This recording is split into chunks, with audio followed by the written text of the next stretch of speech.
Hola, ¿qué tal amigos? Estamos acá en un nuevo capítulo de Proyecto Impacto. Estamos junto a Emanuel nuevamente. Un aplauso, Manuel. Hola, hola, ¿cómo están? Estamos en otra oportunidad junto a él, debido a que hoy queremos hablar de algo que suena ahí, que la gente lo piensa muchas veces, pero que no sabe realmente qué es ni cómo actuar frente a esto, que es la conciencia. Así que vamos a hablar con Emanuel, nos va a explicar un poco de lo que es. Así que dale, Manuel, comencemos nomás con el tema. Sí, es bien denso. Quiero Sí. advertirle a todos los que nos van a escuchar que si están con papel y lápiz, tomen mucha atención porque sinceramente este tema es bien profundo. Así que, Perfecto. pero igual entretenido, es Sí, súper entretenido súper de Buenísimo, indagar. buenísimo. Buenísimo. Quizás podríamos partir entonces definiendo qué es la conciencia, ¿Cierto? para que todas las personas sepan de qué vamos a hablar. Claro. Mira, en simple, ya aterricemos porque la conciencia igual de la perspectiva clínica es bastante así como... Claro, tiene una definición bastante grande. Bastante grande, ¿cierto? Y lo que pasa es que la conciencia podemos entenderla como algo experiencial que es personal y privado. Por eso es tan compleja de estudiar. Ha habido muchos debates en torno a la clínica, en torno a la conciencia, cómo entenderla y cómo comprenderla en el sí mismo. Es decir, en el yo frente al espejo, cómo comprendemos la conciencia. Porque hay que entender que la conciencia es lo que nos permite, como a través de los años de evolución, separarnos, ¿verdad?, del mundo animal. Entonces, esta evolución que hemos tenido del neocórtex, ¿verdad?, e ir como estableciendo una conciencia del sí mismo y una conciencia de la realidad, podríamos definirla como una experiencia personal y privada que se construye desde las bases, ¿no es cierto?, de la psicología cuando se empezó a estudiar este tema. Así Perfecto. que una experiencia personal y privada son las dos características principales de la conciencia. ¿Cuándo el ser humano toma conciencia, o sea, de que es consciente al final de ser una persona en sí? Bueno, si nos vamos al ciclo vital, podríamos decir que en la infancia, por ejemplo, no sé si se han preguntado ustedes por qué los niñitos de repente andan con peluche. O uno tenía Sí. algo regalón, no sé, un pañito, Claro. el chupete, o algo que se aproxima al mundo como infanto juvenil. Es como algo que me proyecto, para que ustedes lo sepan. Por ejemplo, el peluche regalón de un niño es un símbolo del sí mismo, para que el niño comience a comprender que yo soy uno y este es otro. Y eso, ¿verdad?, va abarcando como a la corta edad, como cuando va creciendo, va adquiriendo como conocimiento y por eso los niñitos andan como con objetos. No sé si lo han preguntado, o los juguetes. Sí, Los juguetes claro. existen en el mundo infantil por lo mismo, porque la persona comienza a decir, oye, este auto está fuera de mí, yo lo puedo mover. Y empieza, ¿verdad?, a indagar con su imaginación, empieza como a moverlo. O un peluche que tiene, por eso que cuando niños nos rodeábamos de peluche o teníamos estos factores que eran como, oye, eso es un otro y yo qué soy, y comenzamos a tomar conciencia. Inclusive hay como TikTok, ¿verdad?, como que se burlan de esa etapa cuando uno comienza como a hacerse consciente de nosotros mismos. Y un niño extremadamente inteligente, quizás a muy temprana edad, puede ser mucho más consciente quizás que otro que está como normal así en la sociedad. Ajá, sí, de todas maneras, sobre todo, ¿verdad?, cuando los padres se empoderan en estimulación. ¿Ya? Cuando tiene sobreestimulación. Sí, hay que estimular para que pueda empezar como a comprender el mundo. Y ahí entra, por ejemplo, una vez tenía una amiga que era estilo terapeuta ocupacional y tenía un hijo y le estimuló tanto que los doctores le dijeron así como, oye, para, Sí, un está niño. sobreestimulado. Wow. Como que el niño era muy, muy desarrollado. ¿Qué edad tenía? Tenía como unos 6 años más o menos, Ya. o sea, pero era muy inteligente en relación al estímulo que tuvo a temprana edad. Y es porque ella sabía, sobre todo, igual, el manejo. Entonces, Claro. es chistoso, ¿sabes? Porque en su conciencia quedaba la idea de que, oye, estoy haciendo como una buena labor. Porque igual estaba el niño generando como habilidades a temprana edad que iban como muy aceleradas. Entonces, igual. Claro, y Claro. eso pasa que choca frente a otros niños. Entonces, Mm. otros niños lo pueden ver de mala manera y genera como un rechazo. Así Parte es. de otro. Exacto. Entonces le puede traer problemas igual. Claro. Puede ser mal visto como salirse un poco de ese esquema de lo que te implanta la sociedad y que justamente el niño sea muy consciente desde etapas muy tempranas. ¿Tú lo ves como algo malo? O... Yo lo veo como algo positivo en el sentido de que la persona, al ser consciente de que va creciendo y que hay un sí mismo, que hay un yo, que hay un elemento, ¿verdad?, que hay que desarrollar de nosotros mismos, como es el yo a temprana edad, comienza a ver características y personalidades. Y comienza a construirse la personalidad de la vida adulta. La primera infancia es muy definitoria en la conciencia en la vida adulta, ¿ya? porque va demostrando cómo se va construyendo, pero ojo, lo va formando, pero no lo va definiendo, porque cuando uno crece, el pasado influye, mas no determina. El pasado influye, más no determina. Sí. Buena frase. Porque a primera infancia uno va construyendo la conciencia de la personalidad, pero después uno lo va definiendo. Por ejemplo, no sé, un niño que de repente no tiene muchos impulsos, que puede controlar bien, pero en la vida adulta aún sigue eso y es alguien enojado, ¿verdad? Que cuando se enoja tira todo. En un proceso clínico uno puede tomar la conciencia y llevarla de esa primera infancia, reconciliarla y como que enlazarla hacia un proceso de sanidad, por ejemplo. Entonces, eso se va ayudando, por eso le digo esta frase. ¿Se fijan? Porque es positivo la estimulación de la conciencia, sí. ¿Por qué? Porque desarrolla la personalidad, pero aunque no se haya estimulado, aún hay esperanza. Aún se puede como transformar. Buenísimo. Perfecto. ¿Qué hay de la conciencia en los animales? Ahora se ha hecho muy famoso un perrito en TikTok, ya que tiene como muchos botones en un piso, ¿ya? Entonces, cada botón significa una palabra. Ajá. Entonces el perrito va, hace clic en una y así va haciendo oraciones. Entonces lo último que subió la chica, que no sé qué tanta realidad puede ser, Ajá. es que el perro empieza a apretar y como que dice yo. Y después va al espejo y ahí se ve muy real el video. Ajá. Va al espejo y el perro se queda durante horas mirándose en el espejo. Entonces lo que han dicho, no sé si psicólogos o algo, que de repente piensan de que el perro, en base a que ya está estructurando todas estas oraciones, puede Ajá. eventualmente tener cierta conciencia. Wow, ajá. Es interesante. Sí, bueno, en promedio, yo no soy veterinario. Sí, eso es ¿verdad? que decir. Claro. Psicólogo veterinario. Ah, ¿te imaginas? Pero algo que, según la creencia popular, lo que tiene que ver con conciencia animal, claro, hay un promedio como de 2 años humano en conciencia animal. O sea, igual hay como un grado de concientización importante. Es harto. Por eso el perrito entiende cosas, pues entiende, obviamente, condicionamiento Está como clásico. humanizado. Claro que Pasa sí. eso. Por eso es que el perro o el gato están domesticados como mascotas, por ejemplo. Claro. Porque hay algún nivel de conciencia. Ahora el resto de los animales, como les digo, no manejo muy bien si habrá o no. Hay un veterinario que nos comenta ahí Claro, claro. en el Reels o No sería, o en no YouTube. sería malo que comenten, que participen, que interactúen con nosotros y quién sabe, los podemos entrevistar también. Claro que sí. Es verdad. Y que saber que existe un grado como un nivel, pero no tan profundo como el ser humano, que Claro. es la idea de que hay una evolución también en cómo conocemos lo que sabemos. Claro. Claro. Bueno, vamos con otra pregunta. Quisiera saber cómo es la conciencia para los filósofos, para los antiguos filósofos. ¿Cómo era la conciencia? ¿Cómo lo veían? ¿Cómo lo estudiaban? Ya, mira, ahí podemos viajar en el tiempo juntos Sí. e irnos a 1890. ¿Ya? ¿Ya? Bueno, eso es más cerca, pero... Claro, es que, ¿sabes qué? El estudio de la conciencia parte muy ahora, o sea, ¿Sí? ahora entre comillas, en el sentido de que 1890, Claro. o sea, no es tan bagajes antiguos. En este año hay un psicólogo que obviamente en ese entonces era mezcla entre psicólogo y filósofo, porque no era tan definida la psicología como tal, y William James, que era un psicólogo estadounidense. Él propone por primera vez un enfoque naturalista a la conciencia. Es decir, debe existir en algún sitio algo que nos dice que somos nosotros, por ejemplo. Y en ese caso, él para que sepan la importancia de William James, es que él fue el fundador de la psicología americana, estadounidense.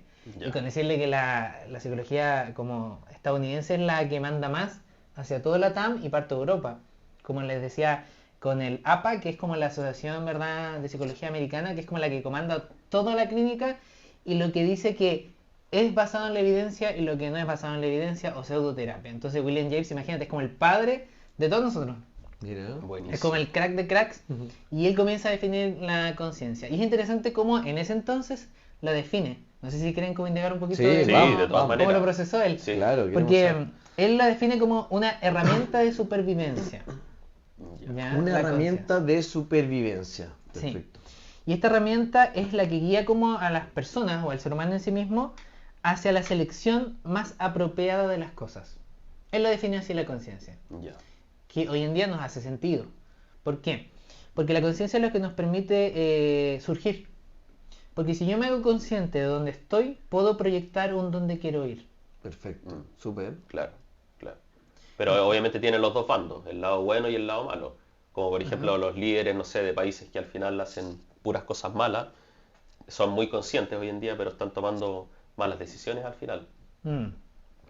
Sin lugar a dudas es como enfrentarse a la conciencia, porque hay distintos tipos, hay distintos niveles de la conciencia también. Claro. William James lo propone como algo muy basal, como muy accesorio a lo que hoy en día vemos, porque la conciencia es mucho más profunda de cómo lo define William, pero así comienza, como de la perspectiva como actual, sí nos hace sentido aún, pero si te fijas, bien como primitiva, ¿eh? Claro. Porque él lo define como un mecanismo de supervivencia y que nos permite escoger lo mejor de lo bueno. Y listo. Claro.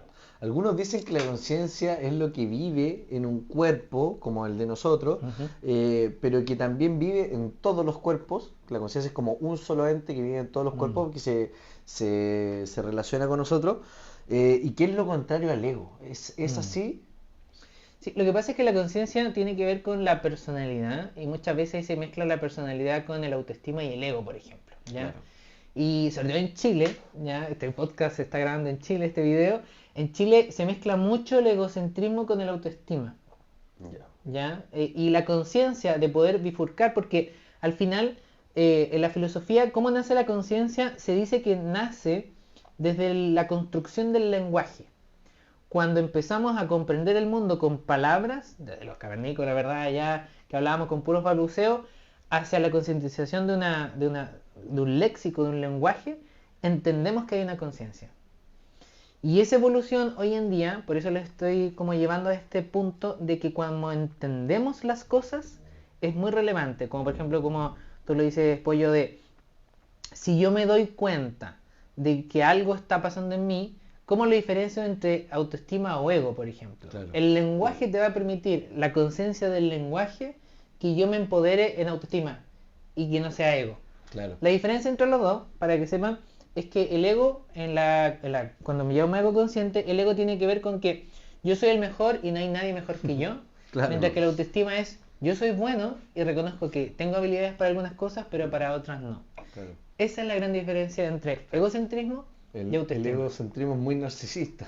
Claro, es como un empoderamiento, ¿verdad? Como de que yo soy la creme de la creme, lo mejor de lo mejor y no hay Claro. nadie mejor que yo. Claro. Mientras que la autoestima reconoce ambos polos, que es, tengo cosas buenas y tengo cosas malas. Claro. Y las malas las reconozco y las potencio para cambiarlas hacia la mejoría del sí mismo. Y lo bueno lo destaco. No digo, no, es que yo no sé mucho de la conciencia. ¿Caché? Como, Claro. no. Sino que me empodero y digo, chiquillo, yo sé de la conciencia. Y si quieren se lo puedo explicar durante el podcast, Claro, por ejemplo. súper. Buenísimo. Eso es autoestima. Perfecto, bien. ¿Qué experiencias pueden alterar la conciencia? Bueno, ahí yo había conversado ya con el Pollo que queríamos hacer un podcast basado en la psilocibina, que es la sustancia activa de los hongos. Ajá. Entonces, bueno, yo tuve una experiencia muy profunda que de cierta forma yo sentí de que pude expandir mi conciencia, ya en esa experiencia que yo lo había buscado muchas veces, que lo llaman la disolución del ego. Entonces, Ajá. cuando tú entras en este estado, que al final estás, no sé, como 8 horas más o menos, yo lo hice introspectivo, averigué mucho de Harvard todo el tema, y hice la experiencia con los ojos vendados en un día X. Entonces llegué a ese punto como de inflexión en que realmente pude estar como en la disolución del ego, que al final es como que tú te conectas con todas las cosas y tú pasas a identificarte como energía. Claro. Entonces ahí como que yo sentí obviamente que era una conciencia de cierta forma expandida.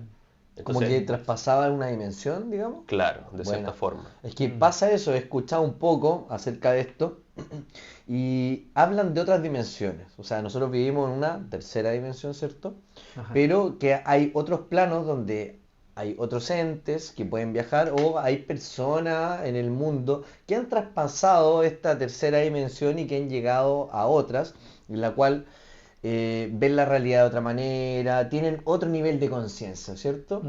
Entonces, bueno, nosotros no hemos alcanzado ese nivel, por eso estamos acá hablando de otra manera, pero hay gente que sí lo ha logrado, algunos chamanes, algunos gurús espirituales como Buda o como lo fue Jesucristo, entonces ellos tenían otro nivel de conciencia mucho más amplio, ¿no?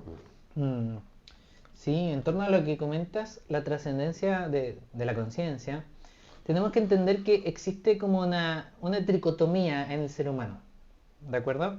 La tricotomía se le refiere a que tenemos un sentido de cuerpo, un sentido de alma y un sentido de espíritu.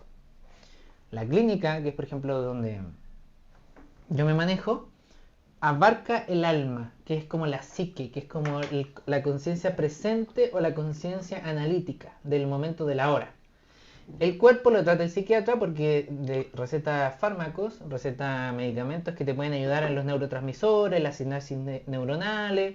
Entonces el cuerpo lo abarca el psiquiatra y el médico, el alma lo abarca el psicólogo y la espiritualidad ahí es otro mundo donde entra parte de la filosofía, pero también todos estos temas, ¿no es cierto?, como de el yo unido, ¿verdad?, la trascendencia, las energías propuestas como algo, ¿verdad?, más allá de la racionalidad.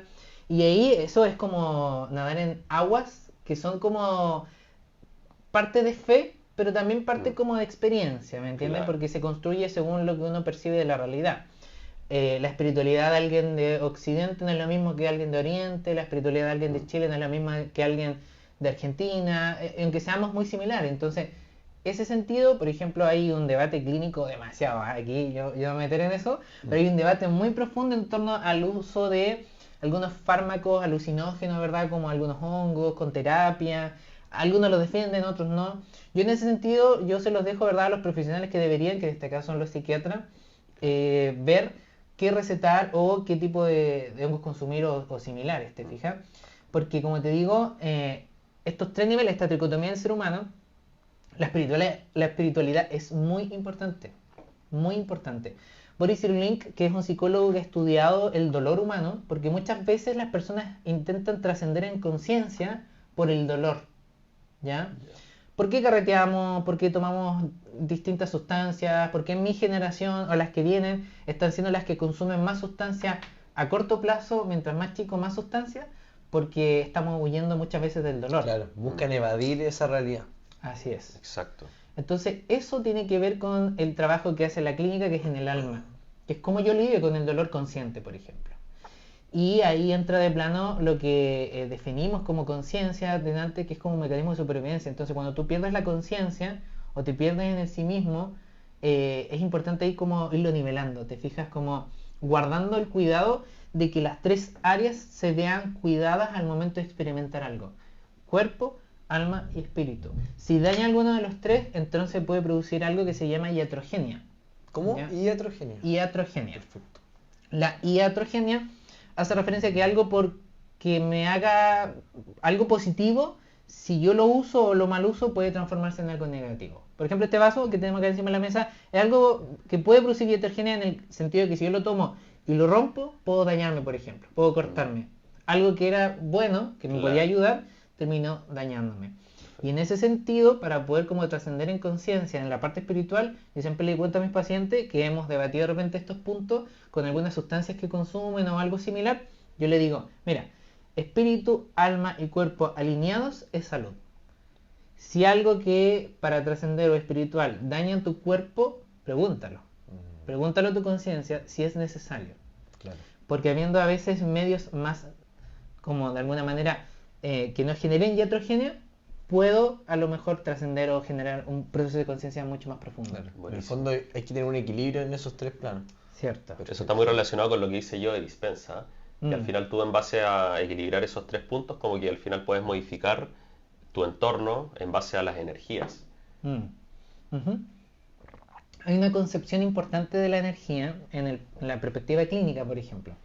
Cuando nosotros nos referimos a energía, hacemos referencia a el consumo de lo que se llama como ¿no es cierto?, que todos estamos compuestos por células. Claro. La célula está compuesta por las mitocondrias, que son las que generan el intercambio de lo que comemos, lo que hacemos, por energía. Perfecto. ¿Ya? Esa energía es lo que yo ocupo o lo que yo hago con ella. Por ejemplo, no sé, hoy de la mañana tomamos desayuno probablemente los tres. Nosotros escogemos que nuestra energía la ocupamos acá. ¿Te fijas? Canalizamos la energía hacia algo que es productivo, como por ejemplo ayudar a las personas a que tengan una conciencia más profunda. Claro. Esa realidad nace de un intercambio de lo que queremos con nuestra energía, pero de un punto de vista biológico. ¿Te fijas? Entonces hay gente que consume alimento o algo similar, pero desperdicia su energía. No sé, pues en vez de estar haciendo deporte, moviéndose o leyendo algo así, se acuesta y no hace nada. Claro. Y ahí hay un desfalco de energía. Ah, claro. Es cuando están ahí la típica, se acostaron a mirar el celular. Y hay un Exacto. tremendo desgaste energético, Sí. pero desperdiciado. Pues imagínate, están ahí mirando tras una pantalla, Claro. pasando horas a veces detrás de TikTok. Claro, no es malo tampoco, hay buen No. contenido. O sea, Emanuel está en TikTok, nosotros. Claro. Pero, y otras personas más, muchos grandes pensadores. Pero lo que queremos decir es que hay que buscar una buena forma de utilizar esa energía, canalizarla o en deporte, en aprendizaje, en esas cosas, Exacto. en algo que te aporte valor en el fondo y no que te haga desperdiciar el tiempo ni desperdiciar tu energía de esa manera. Claro. ¿Cierto? Sí. Y para no desperdiciarla hay que ir tomando conciencia, Claro. ¿verdad? De cómo yo esta energía que tengo a través de la alimentación, de las vitaminas, de las cosas que vamos construyendo en el yo, la canalizo. ¿Cómo lo voy a hacer? Perfecto. Oye, Manuel, los sueños lúcidos, ¿cómo juegan ahí en relación a la conciencia? Sí, lo que pasa es que los sueños lúcidos hacen como referencia, ¿verdad?, entre el alma y lo espiritual, porque ahí a veces me ha pasado que pacientes me cuentan experiencias extrasensoriales, espirituales, gente católica que de repente tiene visiones, gente de distintas religiones que de repente tienen procesos así como de visualizaciones de realidades como paralelas, espirituales, Claro. demoniología, ¿Como los viajes astrales? claro, como ¿Has viajes comentado? astrales, Sí, sí, como ya, cosas así. perfecto. Y cuando lo escucho es interesante, pero siempre yo lo llevo a la perspectiva almática, ¿ya? Como a la perspectiva del aquí y el ahora, de cómo eso nos puede servir, de cómo eso nos ayuda a entender lo que te está ocurriendo hoy o lo que te está pasando hoy. Claro. Entonces, por ejemplo, las bases de la conciencia, hoy en día existe como un proceso de, respondiendo a tu pregunta, que se llama la hipnosis consciente, que es como la evolución ya 2023, ¿verdad?, de la psicología, que yo hice un máster en psicoterapia en eso, en poder conocer como la hipnosis consciente, que es como entrar a un sentido como de pérdida aparente de conciencia, pero en el presente. Y es súper interesante. Wow. Porque Buenísimo. es muy similar a lo que tú dices, pero que produce cambios, según la perspectiva que yo defiendo clínica, más duraderos y más profundos. Y comprobados clínicamente, que es lo más importante. ¿Ya? Perfecto. Y ahí es donde podemos ir viendo como eso que tú dices, como generar una hipnosis consciente, que es como me voy en la conciencia pero presente. Es como bien profundo, ¿eh? Mira. No sé si se comprende. Si no se entiende me preguntan nomás. Aquí Pero algo en la claro. práctica. es como, claro. Mira, algo que podemos asimilarlo es como, no sé si le ha pasado que uno va manejando Sí. y de repente como que te olvidas que vas manejando. Ah, perfecto. No, pero bien, buena Sí. forma de Y te vas como un entenderlo. bucle. ¿Sí? Sí, sí. Como que sigues manejando, Claro. haciendo tu día, Automáticamente, pero estáis totalmente. pensando en otro, tu mente está en Claro. otro, Ajá. en otro momento, en otro lugar, Claro. ¿cierto? Sí, po. Increíble, Sí. increíble. Oye, ¿y cómo afectan las parálisis de sueño? Ya. Porque me lo han preguntado también, me han dicho que te pregunte, ya que tenemos un capítulo juntos. Entonces, Sí. ¿cómo afectan las parálisis de sueño y de dónde se crean? ¿Es una creación de la conciencia, del ego, de la mente? ¿De dónde? Sí, hay un debate, ¿vale? Hay un debate en la parálisis del sueño del punto de vista neurológico y se lo voy a explicar bien arcaico. Aquí los neurólogos me van a querer crucificar porque lo voy a explicar súper basal. No, ¿ya? pero está súper bien. así como para que El oyente. el oyente claro. entienda, ¿vale? Claro. Lo que pasa es que la parálisis del sueño tiene que ver con un proceso de las fases del sueño, ¿ya? Ya.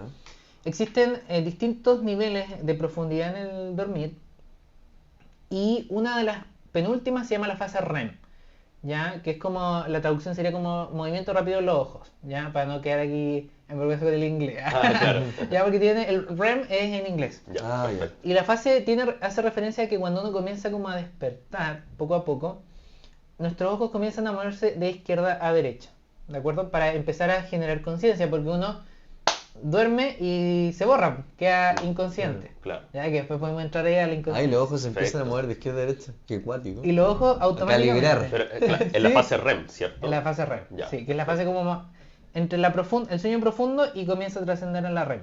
Perfecto. En esa interfaz, de pronto, nuestra conciencia a veces como que se enciende, y lo que ocurre ahí es que las parálisis del sueño siempre son horribles, ¿ya? Sí. Siempre la gente me cuenta, no, había un demonio encima mío, ¿verdad? Estaba, no sé, Chucky, algún demonio, Claro. algo horrible. O sea, Claro. nadie nunca me ha contado, Sí. ¿sabéis qué? No sé, se puso un ángel, me miró y me bendijo.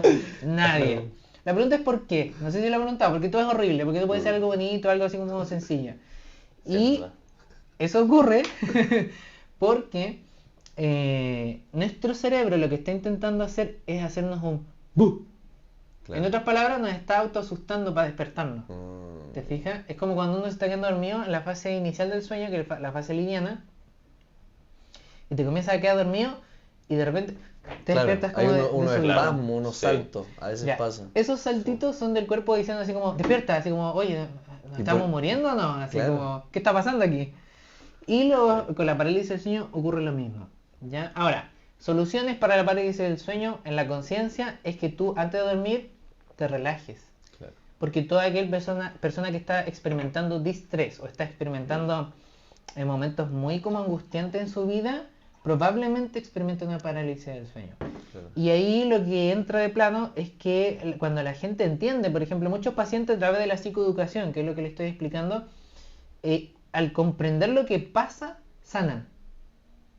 Porque entienden que los monos o algo que ven no es que se estén volviendo esquizofrénicos, ni es una psicosis, ni es una pérdida asociada a la conciencia, sino que es mi cuerpo intentando ayudarme de mala manera, pero lo intenta. Claro. Claro. O Por sea, eso es son una feas. forma de ser Sí. consciente con lo que es una parálisis de sueño. Sí, y cuando lo entienden, se liberan. Bueno. Y la gran mayoría como que no tiene nunca más. Bueno. Obviamente le enseñan algunas técnicas, ¿verdad? Claro. De higiene del sueño. Obviamente, cómo hacer propenso que cuando uno esté en la parálisis del sueño y quiere moverse y no puede, cómo generar ciertos movimientos y todo, ¿verdad? Claro. El movimiento ocular y todo eso. ¿Recomiendas también dejar el uso del celular por la noche o algo así?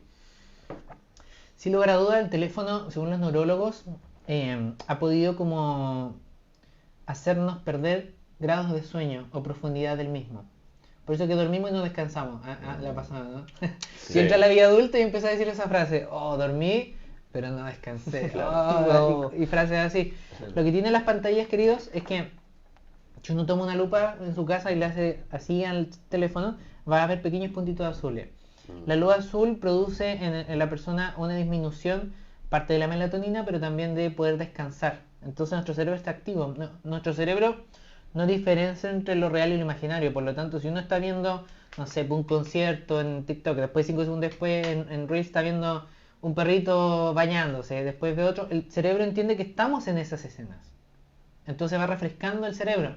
Claro. Como, ahí era un perrito, ya. Te va entregando energía. más dopamina. Claro que Claro, sí. claro. O dice, oh, ahora un concierto. Ah, bueno, ya. Y empieza como a dar energía, po. Sí. Entonces uno por eso termina así. Y hay pacientes que me dan risa porque me alegan, me dicen, no, pero yo veo teléfono porque me da sueño.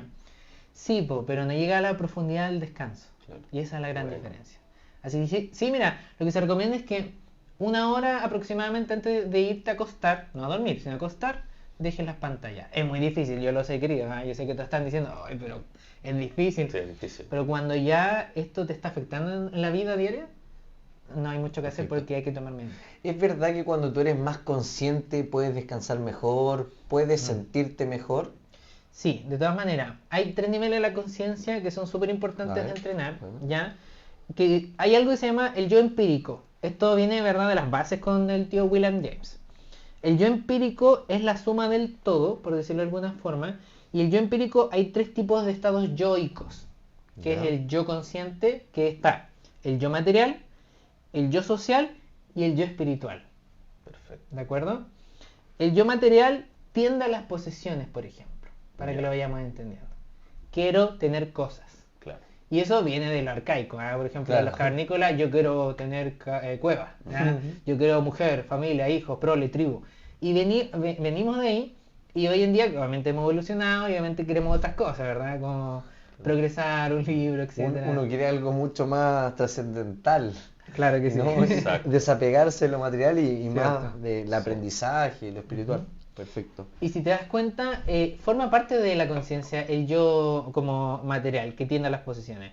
El yo social, ojo, no es el yo con el otro, así como yo me percibo, así como el Emanuel con Alan, sino cómo el mundo me percibe a mí.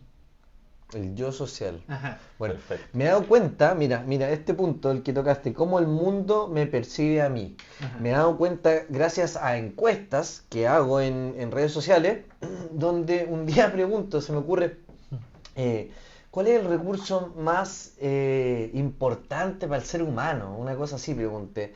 O lo más importante para el ser humano, básico, la necesidad más importante, algo así.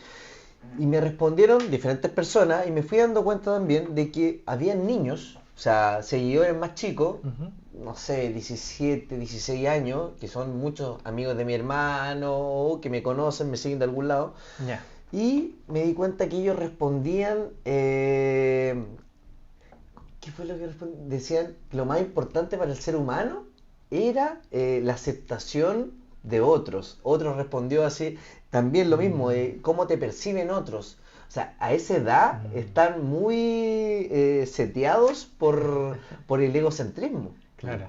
Sí, porque están en una búsqueda identitaria. Cuando hacen consciente el yo, luego viene, soy un yo, pero ¿qué tipo de yo quiero ser? Y ahí, por ejemplo, lo que tú decías, el yo social, de cómo me perciben los otros. Cómo quiero ser percibido a grandes rasgos. Claro, a esa edad Claro. están, pero Sí, en el una boom. búsqueda de aceptación tremenda. El Y, boom. y yo no tenía idea, o sea, tampoco lo imaginé, pero me di cuenta por las encuestas de Instagram. Sí, pues, las redes sociales, cómo me perciben Claro. los otros, Claro. es súper relevante. Es como fuerte en ese sentido en nuestras generaciones de cómo esta conciencia, te fijas, del yo social, por ejemplo con el hater, no sé si han visto como hay muchas personas que reciben hater en redes sociales, Claro. gente que le tira como mucha Mala onda, mucha mala vibra. onda. Sí. Y eso genera repercusiones en las personas, ¿sí? Como, oye, ¿qué pasa con esto? Claro. Y ahí se forja algo que es como una herramienta clínica que se usa, no sé si han preguntado cómo los famosos sobreviven como a tanta presión. Justin Bieber, Michael Jackson, que los difaman, le inventan cosas. Nos doy como ejemplo random de famosos que uno dice, oye, ¿cómo sobreviven a tanta presión? Y hay algo muy importante en la conciencia social que se le llama el blindaje social. Y el blindaje social hace referencia a cómo yo genero una conciencia que permita experimentar esa realidad pero sin que me queme. Perfecto. O sea, claro, experimentarlo, pero que te dé lo mismo en el fondo Claro. y seguir con tu vida normal. Claro que Eso es parte de la conciencia entonces finalmente. Ese Así sería es. como quizás el nivel más elevado que podría esperar una persona, quizás para interactuar con la sociedad, en base Así a que si tú estás realmente como viviendo el día a día, y porque siempre te van a ocurrir cosas malas relacionadas a cualquier cosa, Claro. en un día normal. Entonces, si tú de cierta forma estás blindado, quizás de cierta forma no te va a afectar nada. Entonces, quizás ese es como el nivel como más elevado y esperado que podría tener una persona, creo yo. De todas maneras. De todas maneras, porque las personas comienzan a darse cuenta que la mente es poderosa al momento de ver la realidad. Y ahí entra de plano en este yo empírico que estamos definiendo, el yo espiritual, que al final el yo espiritual tiene que ver no con espiritualidad como lo hablábamos en la tricotomía, que es como el nivel profundo, sino con las facultades psíquicas que tengo en el momento presente. Y eso nos va ayudando a desencadenar la realidad al final, po. Tiene que ver un poco con una frase del estoicismo que es todo lo que no puedo controlar es diferente. O sea, no puedo controlar los pensamientos de otros, lo que puedo controlar es lo que hago yo o lo que quiero para mí, pero lo que piensan los otros es indiferente. Entonces, por más que hagan las cosas bien, siempre van a haber haters, siempre van a haber problemas, pero hay que seguir, ¿cierto? Exacto. Claro que sí. Y ahí entra en juego quizás la conciencia colectiva. Sí, Podríamos conversar sobre eso. sí, la conciencia colectiva tiene que ver, es un tema ahí bastante interesante porque ya aquí vamos a entrar a algo que es como el psicoanálisis, ¿ya? Popularmente conocido, es muy difundido entre las personas porque la conciencia colectiva parte de una perspectiva psicoanalítica, que hay como un inconsciente colectivo de alguna manera. Siéndole muy sincero, hay un autor que ahora no recuerdo muy bien el nombre, que él instauró esta perspectiva de que hay un inconsciente colectivo, así como casi mundial, que nos rodea y que nos permite como estar aquí. Perfecto. Y eso produjo en la psicología un antes y un después, porque cuando el tío Freud, ¿verdad?, nace y viene como, algunos le dicen, ¿verdad?, que fue un neurólogo, un médico, y él instaura el psicoanálisis. Y ojo, que Freud es el padre del psicoanálisis, no de la psicología. ¿Ya? Eso es muy diferente. Del psicoanálisis. Sí, porque existen distintas áreas en la psicología. Y el psicoanálisis es un área importante, ahí para que no se enojen mis amigos psiquiatras, porque la gran mayoría son psicoanalistas, importante en la psicología, pero que hoy en día, en el 2023, poco a poco va quedando como un poquito como hacia otro sector, porque un poquito más en el análisis, pero ya más como filosófico, ¿ya? Porque hoy en día las terapias basadas en la evidencia son las que están mandando en la clínica. Terapia basada en la evidencia, Ajá, de experimentos. Sí, ya, como la más perfecto. científica, que es Claro. donde yo me muevo, que somos los cognitivos conductuales. Claro. ¿Ya? Aquí algún colega que me esté escuchando está riendo porque cognitivo conductual y psicoanálisis, agua y aceite, para que sepan. choca. Ya, ya, sí, ya. sí. Por eso estoy cuidando lo que digo. Porque igual respeto a mis colegas Sí, psicoanalistas. de todas No, maneras. perfecto. Y se los voy a explicar también porque también sé, porque es parte de la psicología. O sea, Exacto. es como el médico que también tiene que saber de los medicamentos naturales, por Claro. ejemplo. Perfecto. Que a lo mejor no lo predica en su consulta, pero tiene que saber también. Claro, tiene que En ese sentido de la conciencia colectiva hay un inconsciente. Freud define la mente como el aparato psíquico, así le llama él. Y el tío Freud, cuando establece el aparato psíquico, establece 3 niveles de profundidad de la conciencia, que es lo que comúnmente la gente difunde entre los amigos, decimos, no, lo hice inconsciente. O, porque está, para que lo sepan, está el consciente, el preconsciente y el inconsciente. ¿Ya? Hay 3 niveles. Consciente, preconsciente e inconsciente. Sí. Súper. Y, por ejemplo, Freud define el consciente como los pensamientos, emociones y acciones que hacemos en el momento del aquí y el ahora. Ese es el consciente, ¿ya? Lo que hacemos. Lo que estamos haciendo los tres acá, por ejemplo, de estar hablando. Claro. Eso es consciente, es lo que está aquí, lo que yo puedo relacionar a la realidad y lo que forma parte de la memoria a corto plazo. ¿Ya? Eso es la conciencia. Y el preconsciente es lo que es el sentimiento, el pensamiento y las fantasías, que es otro nivel. Ahora, usted me puede decir, pero Manuel, dijiste que en el consciente están las emociones y en el preconsciente está el sentimiento. ¿No es lo mismo? No. Porque las emociones son las emociones tienen que ver con algo visceral, con algo rápido, con algo muy así como que dura minutos, casi como un par de minutos nomás la emoción. Y lo que queda posterior es el sentimiento, que es lo que interpreto de la emoción. Ya. Y eso tiene que ver ya con el preconsciente, o lo que otros le llaman, que es el subconsciente, El subconsciente. que es lo mismo, ¿vale? Ah, ya, perfecto. ¿Ya? El preconsciente con el subconsciente es lo mismo, que es como lo más profundo del consciente. ¿Se va entendiendo, no? Sí, Porque igual sí. es como bien Sí, juego de palabras. claro. Entonces, en el preconsciente están los sentimientos, que es lo más profundo de la emoción, que es como yo interpreto que hoy día grabé con los chicos y me sentí feliz. A las 7 de la tarde es lo que me queda de sentimiento de este programa, por ejemplo. Claro. ¿Ya? O mañana, o pasado mañana. ¿Qué me quedó del programa? Eso es el sentimiento. Oye, ¿sabes qué? Me sigo... Eso es más prolongado. Cierto, es Perfecto. mucho más prolongado.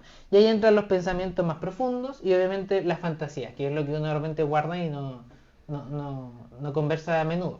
Claro, perfecto. Y me dijiste otro, está el consciente, preconsciente e inconsciente. ¿Cómo Sí. sería el inconsciente? El inconsciente es como en este iceberg, ¿verdad? Como la parte oscura, ¿ya? Ah, De ya. difícil acceso según Freud, ¿ya? De un complejo análisis de por medio.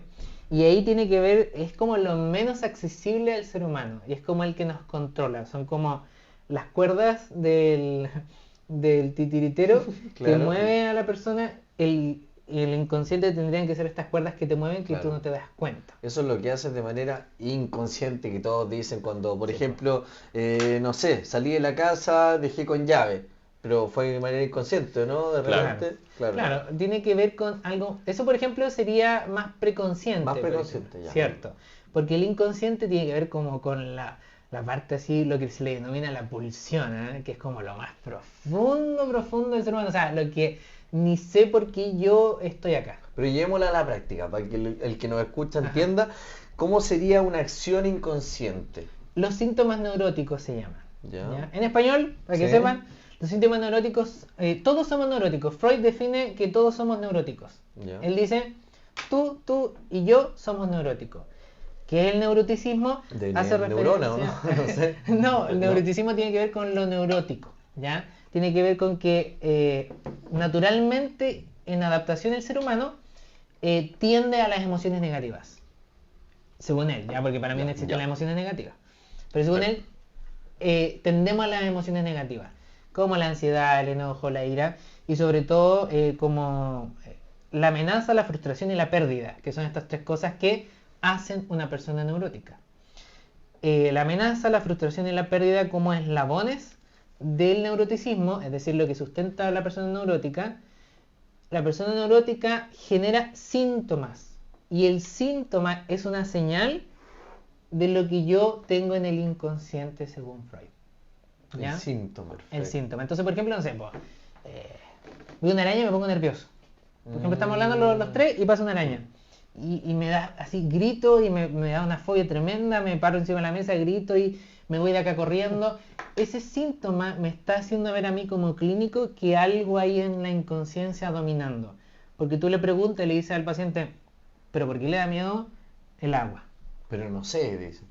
Ah, por eso son inconscientes. Claro. Entonces, si lo hacemos a lo práctico, como te digo, para eso hay que abrir la mente, ¿verdad? Claro. Y empezar a indagar hacia adentro. Perfecto. Y es lo que hacemos los clínicos al final, porque es como ir en lo profundo de la persona. ¿Y cómo tú ves la literatura y el arte en la conciencia? Porque de repente hay artistas que justamente cuando tocan fondo empiezan a crear cosas, no sé si ahí se desarrolla algo en el cerebro, que al final hacen como obras maestras, por decirlo de alguna forma, Sí. y ahí es cuando se hacen más famosos.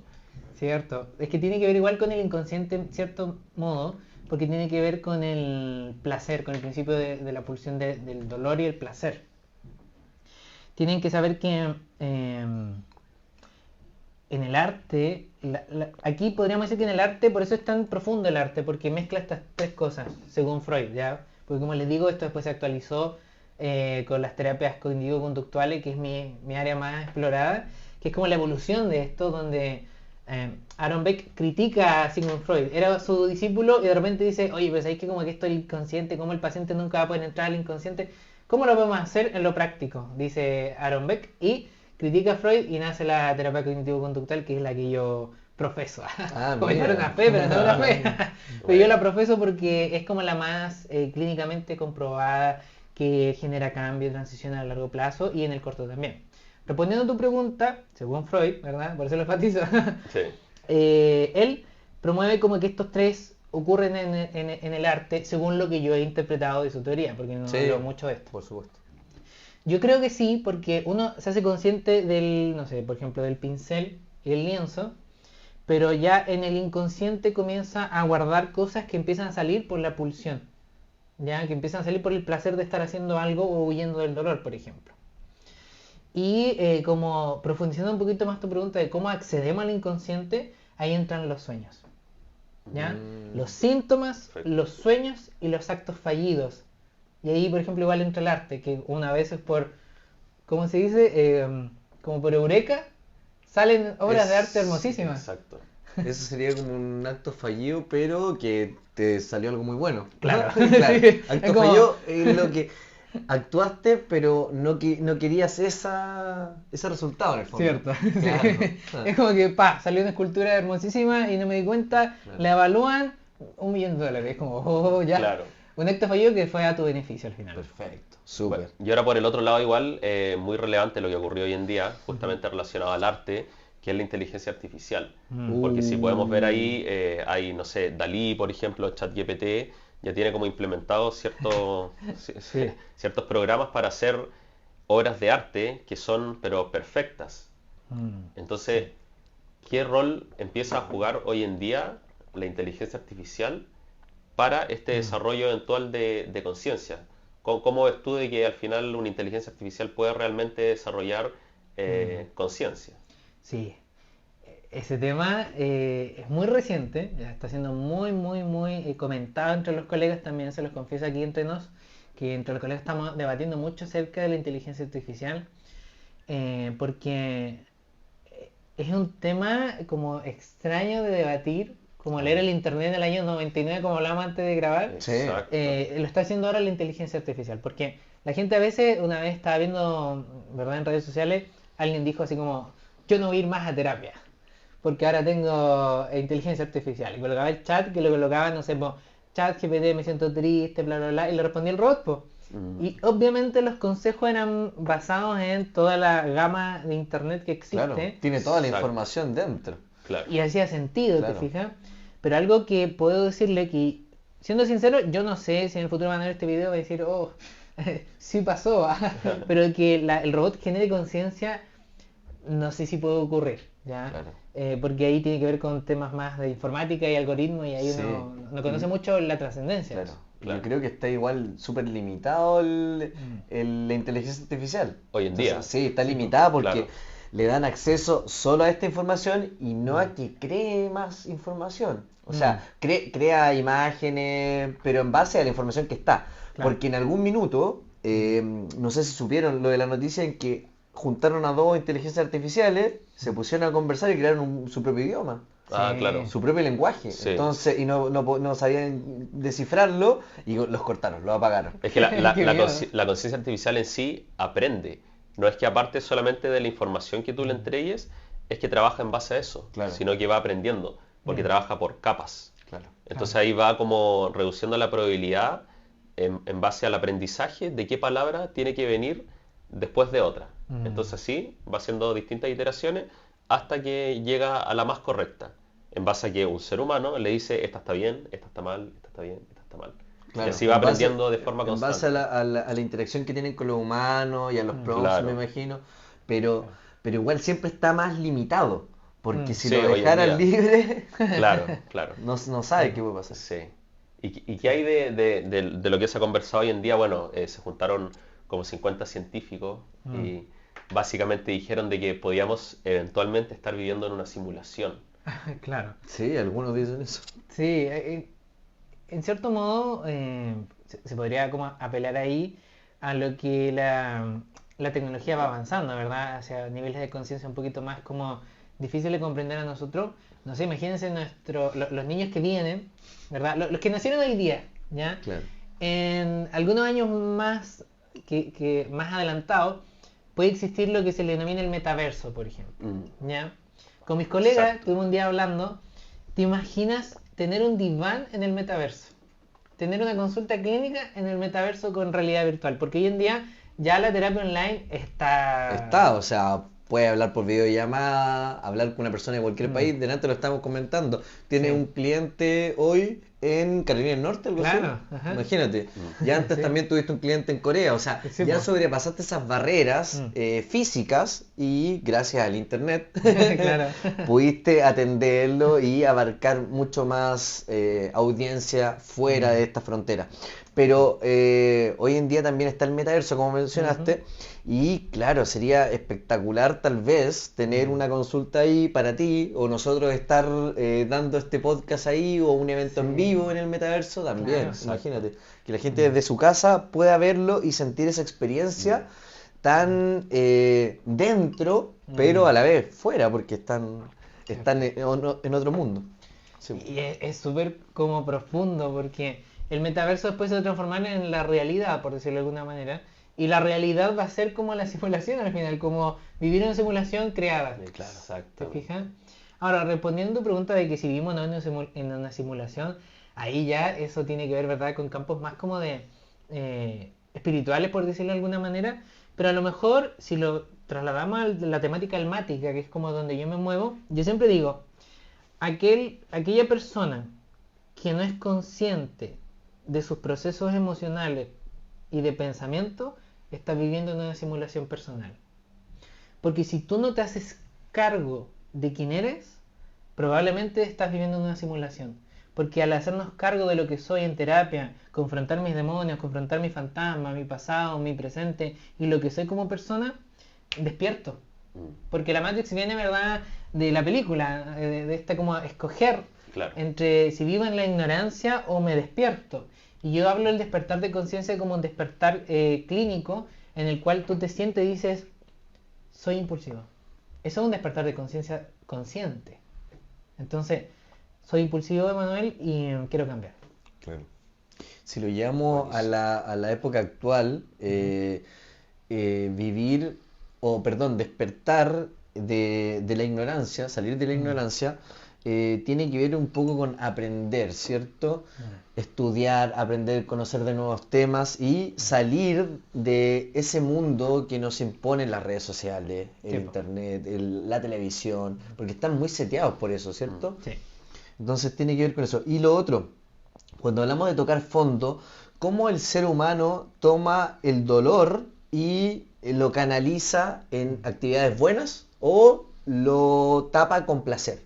Porque también lo puede evadir Claro. del dolor buscando el placer, que tiene que ver con el hedonismo, ¿cierto? Mm. Perfecto. Entonces, ¿cómo sería eso? ¿Cómo canalizas el dolor para actividades positivas o algo que te aporte valor y no lo tapas con placer? Sí, lo que pasa es que el principio del dolor, a ver, hay que decir algo súper importante hoy día a todo lo que nos está escuchando. El dolor es inherente al ser humano, ¿ya? Pero el ser sufrible es opcional. Ya, esa frase. Es una Ya. frase que yo amo y me la he tatuado en el corazón porque Sí. el sufrimiento es inherente al ser humano. Hoy día, los que nos están escuchando, está sufriendo por algo. El próximo año también. Y el próximo año también. Y el próximo año también. O sea, siempre va a haber algo que nos va a hacer sufrir en algún momento en el año. Siempre. Claro.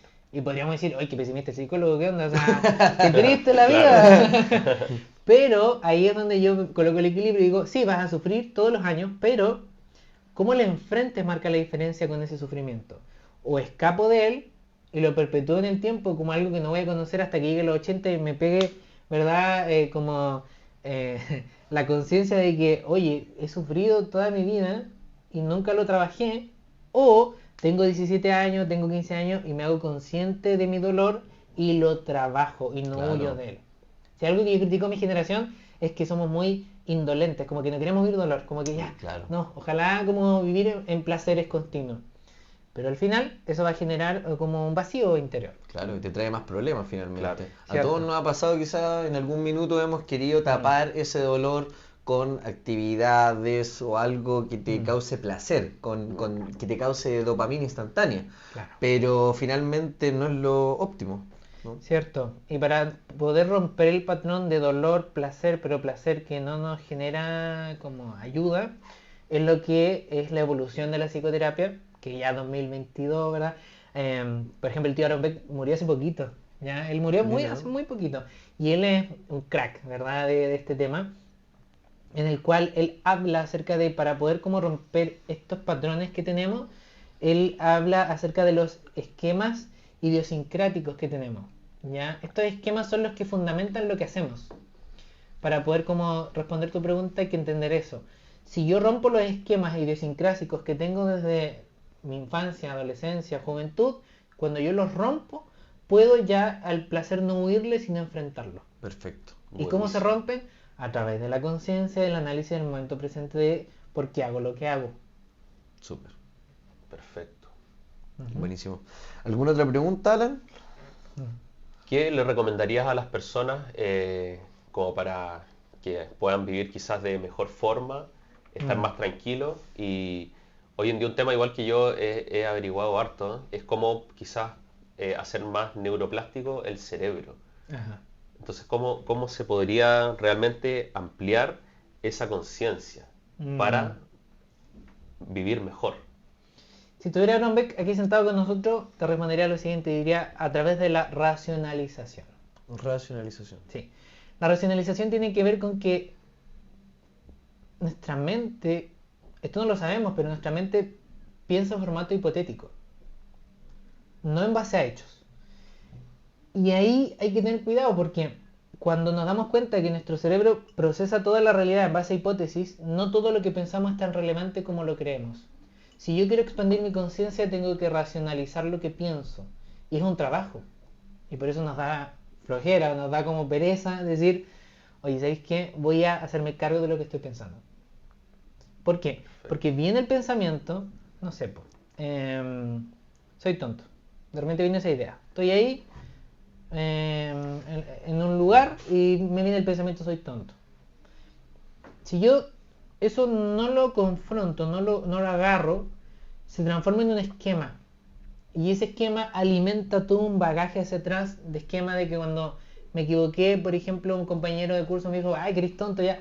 Y se suma a este esquema y se fortalece aún más. Perfecto. Por eso que en terapia incomoda. Por eso que ir a terapia te incomoda. Porque tú Claro. dices, el clínico te mira y te dice, ¿por qué eres tonto? No, porque no, fracasé en mi carrera, mi empresa quebró, bla, bla, bla. Y empiezas como a decir tus porqués. Y el clínico lo que hace es tomar este esquema y te lo empieza a racionalizar. Te lo empieza a decir, dame, y esto se llama, tiene un nombre bien interesante, se llama colaborar de forma empírica, ¿ya? Donde el clínico toma tu mente, la pone en la mesa y empieza a decir, ya, ¿de dónde sacaste esta idea? No, mira, es que, pucha, yo creo que fracasé, pues fracasé, estaba estudiando una carrera, egresé y no encontré pega. Fracasé. ¿Por qué eso lo consideras fracaso? Y empezamos a hacer lo que se llama la arqueología, ¿verdad? Que es a través de preguntas socráticas, por eso el estoicismo es muy de moda, ¿verdad? Sí. Porque empezamos a hacer preguntas socráticas, es decir, a profundizar lo que pienso con la semántica, el lenguaje, el léxico, etcétera, ¿ya? Y todo eso llegamos, y es muy entretenida esa cuestión. Cuando yo a veces lo hago conmigo mismo igual, es muy entretenido porque te das cuenta de por qué hago lo que hago. ¿Qué hay de verdad en las 5 heridas de la infancia? ¿Está totalmente relacionado? Sí, Me imagino. sí, de todas maneras. Mira, ahí hay un debate en mi área como cognitivo-conductual de la infancia. Yo sí creo en ella, yo la Las practico. 5 heridas de la infancia. Claro. No, no las conozco yo, así que digámosela a Exacto. nuestro oyente. Coméntenlas. La del rechazo, ¿verdad? La que más predomina, sobre todo en los chilenos, yo he tratado hoy en día 502 pacientes, ¿ya? Ya.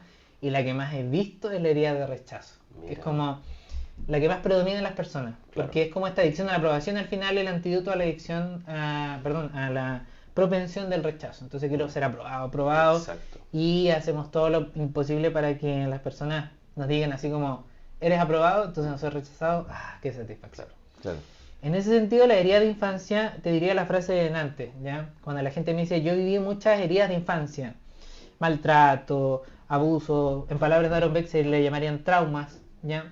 Pero no traumas por estrés postraumático, que no es lo mismo, ¿eh? Exacto. Traumas en versión de Beck, yo lo llamaría microtraumas, Claro. ¿de acuerdo? Que no es Tal lo cual. mismo. Porque el estrés postraumático es otra cosa, o sea, es un trastorno, otro tema, ¿vale? Claro. Pero en los microtraumas, lo que produce es que yo genero como esta conciencia de querer transicionar en eso, ¿ya? Como que yo quiero cambiar, yo quiero salir de esto, y para romper la burbuja tengo que trabajar esas heridas a veces de infancia que vienen y que generaron un esquema que no me di cuenta, pero que ahora la puedo potenciar. Buenísimo. Perfecto. Al final dicen que todas las personas en general tienen como de cierta porcentaje en su vida estos traumas de la niñez, que más o menos se producen como hasta los 6 años, porque ahí el cerebro es muy neuroplástico. Entonces cualquier cosa pequeña que tú tengas como experiencia, que puede ser incluso con tus padres o con amigos, si te dijeron algo específico, tú ahí vas a empezar quizás a crear un microtrauma en toda tu vida. Entonces después eso va a estar amplificado, pero de cierta forma va a estar en tu subconsciente. Entonces después cuando llegas, no sé, pues a los 20 años, a los 25, ahí es cuando viene el tema de que tú tienes que obviamente indagar en por qué tú eres así hoy en día. Entonces está totalmente relacionado a que tuviste un microtrauma cuando eras pequeño. Claro. Y eso va sumando y al final te va debilitando como persona. Claro. Te va debilitando, Claro. y ahí es donde tú te haces cargo. Por eso digo, de los 18 en adelante, yo tengo una frase igual que ocupo mucho en la clínica, que es que de los 18 en adelante debes convertirte en el padre que tú siempre quisiste.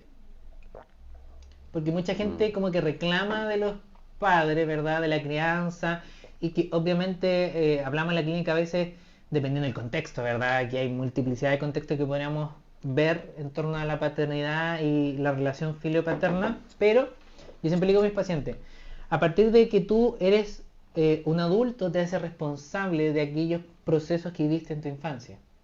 Tú te haces responsable de lo que eres. Y esa responsabilidad a veces la delegamos a otros porque es más fácil. Claro. Entonces yo le digo esa frase a mis pacientes. Debes convertirte en el padre que siempre necesitaste. Debes convertirte en la madre que siempre necesitaste. Claro. Es decir, el autocuidado. Claro. Y la frase va sin necesidad de tener un hijo, sino que desde el autocuidado, de Cierto. cuidarte a ti mismo. Así es. Exacto. Como tu yo pequeño que vive dentro de ti, ¿no? Claro que sí. Perfecto. Oye, ¿y recomiendas hábitos diarios, de rutina o algo como para mejorar la conciencia o para ser más consciente? Mm. Sin duda, yo creo que una de las cosas que más hay que entrenar es el momento de concientizar el momento presente, o sea, estar el aquí y la ahora. Muchas personas viven nomás. Claro. ¿Qué hay de cierto, por ejemplo, en que vamos a seguir con esta pregunta, pero en una pausa podemos decir que vivir en el pasado o sentir mucho del pasado te lleva a la depresión y pensar mucho en el futuro te lleva a la ansiedad? ¿Qué hay de cierto en eso? Sí, de cierta manera hay una estructura basada en el pasado, en la depresión, o en conductas más ansiógenas con el futuro, porque la ansiedad es una lluvia mental de qué tal sí, mientras que el pasado es una triada de conceptos negativos del sí mismo, del pasado y de lo que puede venir, ¿verdad? Como esperanza, o sea, no hay esperanza. Claro. Esta triada viene del tío Aaron Beck, por si acaso. Ya no la inventé yo. Y él promueve esta triada negativa, se llama, para promover como la patología de la depresión. Y sí tiene razón esa Claro. frasecita, ¿verdad? Que es como se construye de esa manera, pero no es lo único porque obviamente hay múltiples factores incidiendo en la depresión en ese Claro, momento. claro, no, me imagino. Pero en el fondo te lleva como a vivir en el presente, volviendo Claro al que tema de lo que decías tú. Entonces, sigamos con los hábitos. ¿Qué hábitos recomiendas a la gente, a la Sí, audiencia? hay distintos hábitos que puedes ir entrenando, pero uno de los más sencillos que podríamos hablar hoy día hace referencia al trato consciente de la persona, de lo que soy, por ejemplo. Ahí podemos bifurcarlo en dos. Uno, yo promovería a las personas que nos escuchan que se hagan conscientes de las conductas que no le agradan, por ejemplo, y las trabajen. Perfecto. No de forma autónoma, podrían a lo mejor tener, yo soy autor de un libro de autoayuda, por ejemplo, pero ir a terapia. Vayan a terapia, ¿ya? Vayan, consulten con su psicólogo de confianza y vayan, asistan, evalúen su mente, porque hacer consciente lo que yo hago mal nos mantiene humildes en primer lugar, Claro. pero también en un desarrollo personal, que es lo que buscamos. Claro. Perfecto. Buena recomendación. Y la Exacto. segunda Ya. tiene que ver con la conciencia presente. Por ejemplo, que ahora cada uno de ustedes, lo vamos a hacer en vivo, ustedes que nos ven en la casa, ¿Una actividad? Ajá, Ya, sí. ya, Eso, súper, vamos. breve, pero para que lo vayan cachando para que lo vayan entendiendo cómo se va gestionando. Y es que te hagas consciente ahora de todo lo que sientes ahora mismo, por ejemplo. Por ejemplo, el pollo tiene la cabeza inclinada hacia más a la izquierda, su collar en el cuello, por ejemplo, ahora tú lo estás sintiendo, te estás haciendo consciente de tu ropa, de cómo sientes la polera, ¿te fijas? Claro, ando con una polera muy, Sí. muy Está muy ligada a la buena. conciencia. Claro. Que está muy buena. Gracias. Por ejemplo, el Alan, hacerse consciente del aro que tiene, por ejemplo, de las gafas que está sintiendo en las orejas, en la nariz, el micrófono que está colgando aquí en nosotros, por ejemplo, la camisa, los accesorios que tenemos. Hacer este simple acto que se denomina mindfulness, ¿ya? Es centrarme en el aquí y en el ahora de cómo yo estoy. Por ejemplo, muchas ahora van a corregir su espalda en el podcast, ¿verdad? Van a decir, Claro. oye, ¿verdad? Pues ¿cómo estoy? Está Sí. todo chueco, me voy a enderezar, voy a ser consciente de cómo estoy. Perfecto. Y hay un ejercicio muy entretenido, como para cerrar la pregunta, ¿verdad? Sí. Que se lo recomiendo mucho a mi paciente, que es muy sencillo, ¿ya? Muy aparentemente sencillo. Pero es tomar una bandeja de frutos secos, ya al azar agarrar uno, el que tú quieras, y ese fruto seco demorar 5 minutos en comértelo. Cronometrado, pones 5 minutos, Ya. play, y tu mundo es esta pasa. Tu mundo es esta nuez, tu mundo es esta almendra. No existe más que este momento presente. Y lo que produce es que el filtro reticular, que así se llama en el proceso atencional, no existe nada más que esto. No hay algo más. Y Sales inténtalo de- hoy día, inténtalo. Buenísimo. Porque Nunca al lo he minuto y medio te va a aburrir. Ah, sí. Ya. Porque tu mente quiere estímulo, quiere ya, Claro, ya. claro. Ya hace una pasa, me lo como. No. O sea, concéntrate, mírala, ólela, disfrútala, siéntela, inclusive siente cuando la parta, escúchala, o sea, es como entrenar el cerebro a que yo pueda estar aquí y ahora, en la conciencia presente, ¿ya? Y eso es un ejercicio bien básico, por supuesto, ¿verdad? Claro. Porque es como de los inicios de lo que se puede entrenar, Claro. hasta ya otros más grados de conciencia, como te decía yo, la hipnosis consciente, que son otros niveles. Pero algo básico y práctico que pueden hacer hoy día, después de escuchar el podcast, es tomar estos frutos, mirarlo, sentirlo y todo, y te puede ir ayudando a centrarte aquí y ahora. Bueno, Así que esas dos se las puedo No, recomendar. espectacular. Mindfulness y meditación. Eso. Sería al final Claro que sí. lo mejor Claro. que podría hacer la audiencia. Perfecto. Así Bien. que bueno, muchos temas interesantes. La verdad que una muy buena conversatoria. Hay muchos Qué temas buena. más por tocar. Claro, Entonces sí, quizás pues. en otro capítulo podamos estar de nuevo con Emanuel, podamos tener esta dinámica entretenida, quizás podemos hacer más ejercicios prácticos, quién sabe. Claro. Veamos qué quiere la audiencia. Entonces, Claro que sí. Exacto. anoten ahí en la casilla de respuesta o preguntas, digan qué es lo que quieren, qué les gustaría, si quieren estar en otro conversatorio con Emanuel, si quieren hacer más actividades, lo que sea. Así que estamos ahí dispuestos a escucharlo. Comentan ahí abajo. Comenta abajito y recuerda darle a suscribir y la campanita Exacto. para que te lleguen las notificaciones. Así que buenísimo. Muchas gracias, Emanuel. Gracias, Ustedes, Manuel. chiquillos. Chao, que estén muy bien. Muchas gracias Nos y nos vemos en vemos en otro otro capítulo capítulo de de Proyecto Impacto.